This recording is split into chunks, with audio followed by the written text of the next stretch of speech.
बिलासपुर गांव में राजीव नाम का लकड़हारा अपनी पत्नी मधु और दो बेटियों मोनी और सोनी के साथ रहता था। राजीव के माता पिता का देहांत उसके बचपन में ही हो गया था। कम उम्र में ही अनाथ हो चुका राजीव अपनी रोजी रोटी चलाने के लिए बचपन से ही अपने गांव में लकड़ियां काटने का काम किया करता था। सारे गांव में उसे राजीव लकड़हारा के नाम से जाना जाता था। सारा दिन काम करके जब वो शाम को थका हारा घर आता तो अपनी बच्चियों का खिलता हुआ चेहरा देखकर बाबा आ गए माँ। तभी मधु आती है और राजीव की मदद करती है लकड़ियां उतारने में। बाप रे, आज तो बड़ा वजन है इन लकड़ियों के गठरी में। हाँ, कल ही मुझे पन्नालाल सेठ ने कहा था कि उसे कुछ मोटी और बड़ी लकड़ियां चाहिए। शायद शहर भिजवानी है किसी फर्नीचर की दुकान में, और वो बोल रहा था कि इसके वो मुझे पूरे 2,000 रुपए देगा।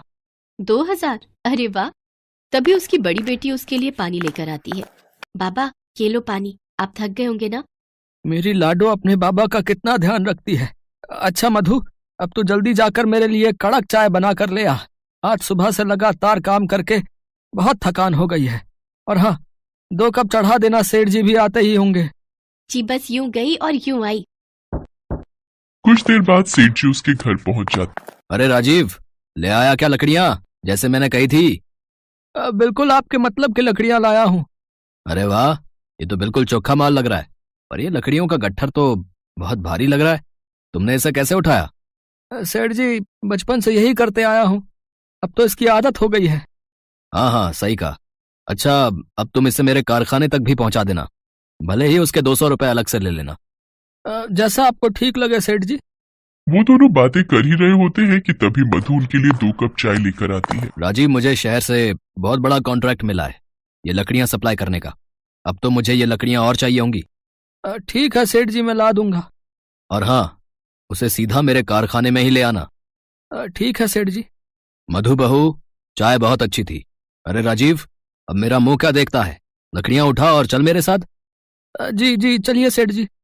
चाय पीने के बाद राजीव लकड़ियां उठाकर सेठ जी के साथ चला जाता है और उनके कारखाने में रख देता है। ये ले राजीव, ये 2,000 रुपए तेरी दिहाड़ी और ये 200 रुपए तेरी लकड़ियां कारखाने तक पहुंचाने के लिए। बहुत बहुत शुक्रिया सेठ जी। राजीव खुशी खुशी घर चला जाता है और वो पैसे मधु को दे देता है। मधु, कल ही जाकर बच्चों के स्कूल की फीस भराना। बच्चों की फीस तो 1,000 रुपए है जी, बाकी कुछ पैसे बचेंगे, उसमें से राशन ले आऊं। हाँ हाँ, ले आना। अगले ही दिन मधु स्कूल जाकर फीस भर आती है और बचे हुए कुछ पैसों से राशन ले आती है और कुछ पैसे जमा कर लेती हे है। प्रभु, अपनी कृपा दृष्टि ऐसे ही बनाए रखना हम लोगों पर। माँ, अब तो हमारे पास पैसे भी आ गए हैं, अब हम भी अमीर हो जाएंगे। बच्चों, पैसों की चिंता करने की जरूरत तुम्हें नहीं है। तुम दोनों बस अपनी पढ़ाई पर ध्यान दो, बाकी सब हम पर और ऊपर वाले पर छोड़ दो। अगले दिन राजीव खुशी खुशी लकड़ियां काटने जंगल चला जाता है। आज इस बड़े से पेड़ के 3 बड़े बड़े टुकड़े काटता हूँ, इसके कम से कम 6,000 तो मिल ही जाएंगे। राजीव सुबह से लेकर शाम होने तक उस पेड़ को काटता रहता है और फिर उसका गट्ठर बनाकर सेठ जी के कारखाने तक पहुंचाता है। सेठ जी उसको 6,000 रुपए और साथ में 500 रुपए इतनी सारी लकड़ियां कारखाने तक पहुंचाने के लिए देते हैं। इतने सारे पैसे पाकर राजीव और मधु बहुत ही खुश थे। कई दिनों तक ये सिलसिला चलता रहा। राजीव मोटी मोटी लकड़ियां काटकर सेठ जी को देता और सेठ जी भी उसे अच्छा खासा मेहनताना देते। फिर एक सुबह जब राजीव नींद से जागता है तो उसका शरीर सुन पड़ा हुआ होता है और वो बिल्कुल भी हिलडुल नहीं पा रहा था। मधु गांव वालों की मदद से उसे अस्पताल लेकर जाती। पापा ठीक तो हो जाएंगे ना? हाँ मेरी बच्ची, ऊपर वाले पर भरोसा रख। लकवा मार जाने के कारण इनके शरीर के हिस्से ने काम करना बंद कर दिया है और जब तक इनका ऑपरेशन नहीं हो जाता तब तक ये खुद से बेड पर से हिल भी नहीं पाएंगे। ऑपरेशन तो फिर जल्दी कीजिए ना साहब। इसके लिए पूरे 5 लाख रुपए का खर्चा आएगा। 5 लाख? लेकिन इतने पैसे तो मेरे पास नहीं है। मेरे पति ही हमारे घर में इकलौते कमाने वाले थे। अगर भर सकती हैं तो ठीक, नहीं तो इन्हें घर ले जाइए। बहुत सोच विचार करने के बाद मधु राजीव को घर ले आती है। अब क्या होगा मधु, मैं तो इस बिस्तर से हिल भी नहीं सकता। अब घर खर्च कैसे चलेगा, बच्चों की फीस कैसे भरेंगे? आप फिक्र मत कीजिए, ऊपर वाला हमारी मदद जरूर करेगा। मैंने कुछ पैसे बचा कर रखे थे, अब जब तक कोई नया रास्ता नहीं निकल जाता हमें उन्हीं बचे हुए पैसों से घर खर्च चलाना होगा। और पैसे बचाने के लिए हमें कम से कम और सस्ते से सस्ता सामान ही खरीदना होगा। मोनी सोनी, तुम दोनों अपने बाबा का ध्यान रखना, मैं बाजार से सब्जियां लेकर आती हूँ। अच्छा माँ, माँ तुम चिंता मत करो, हम बाबा का अच्छे से ध्यान रखेंगे। इसके बाद मधु बाजार जाकर सब्जियों के दाम पूछने लगी। भिंडी कैसे दीजिए? 40 रुपए किलो। ये राम, इतनी महंगी? ऐसे वो कुछ देर तक सब्जियों के दाम पूछकर आगे बढ़ती रही। तभी उसे बाजार के कोने में एक छोटी सी दुकान दिखाई देती है जहाँ एक बूढ़ी औरत बैंगन बेच रही होती है। मधु उसके पास जाती बैंगन है। ले लो, सबसे सस्ते, सबसे अच्छे, 10 रुपए किलो, 10 रुपए किलो। क्या, सिर्फ 10 रुपए? हाँ बेटी, ये मेरी खेत के बैंगन है, सबसे सस्ते हैं और खाने में भी बहुत स्वादिष्ट है। अच्छा ठीक है, 1 किलो कर दो माँ जी। मधु वो बैंगन लेकर घर आती है। तभी उसकी बेटी मोनी उससे पूछती है, माँ तुम क्या लाई हो? बैंगन लाई हो बच्चों, आज तुम सबको बैंगन का भरता और टमाटर की चटनी बनाकर खिलाऊंगी। काश बैंगन के भरते के साथ पराठे और रायता भी मिल जाता। हाँ, और मीठे में गाजर का हलवा। अपनी चटोरी जीभ को लगाम लगाना सीखो और अब जो भी मिलेगा उसी में खाना सीखो। अभी मधु ये कही रही होती है कि उसी वक्त वहाँ एक थाली में बैंगन का भरता, टमाटर की चटनी, पराठे, रायता और गाजर का हलवा प्रकट हो जाता है। ये देख सभी हैरान अरे? होते हैं।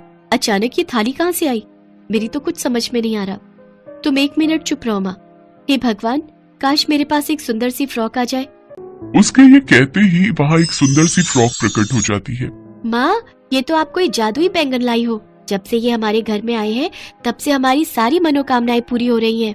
ना ना, मुझे भरोसा नहीं होता, ये कोई जादुई बैंगन नहीं है। मुझे तो तभी यकीन होगा जब मेरे पति पहले की तरह ठीक हो जाएंगे। मधु के इतना कहते ही राजीव बिस्तर से उठ खड़ा होता है। मधु, ये तो सचमुच चमत्कार हो गया। मैं तो सचमुच ठीक हो गया। मधु ये देखकर हैरान रह गई और वो अपने आंसू नहीं रोक पाई। आपका बहुत बहुत शुक्रिया जादुई बैंगन। हे भगवान, मुझे तो यकीन ही नहीं हो रहा कि मैं अपने पैरों पर खड़ा हूँ। आपका बहुत बहुत धन्यवाद प्रभु। आपका बहुत बहुत शुक्रिया जादुई बैंगन। दोनों बच्चियों ने अपने बाबा को गले लगाया। राजीव और मधु की जिंदगी की सभी परेशानियों का अंत हो चुका था। इसके बाद तो वो सभी उस जादुई बैंगन से एक एक करके अपनी इच्छा अनुसार चीजें मांगने लगते हैं। हे जादुई बैंगन, मुझे इतने पैसे दे दो कि जिससे मैं अपने घर खर्च अच्छे से चला सकूं और साथ ही अपने गरीब साथियों की मदद कर सकूं। उसके इतना कहते ही उसके सामने ढेर से पैसे और सोने के गहने आ गए। हे जादुई बैंगन, मुझे सभी सुख सुविधाओं के साथ एक बड़ा सा घर चाहिए और उसके सामने एक गाड़ी भी चाहिए। देखते ही देखते उनका घर बहुत बड़ा और सुंदर बन जाता है, जिसमें जरूरत की हर चीज होती है और घर के बाहर गाड़ी भी आ जाती है। माँ, बाहर से गाड़ी के हॉर्न की आवाज आ रही है। जब वो सभी बाहर जाकर देखते हैं तो उनके घर के आगे एक गाड़ी खड़ी होती है।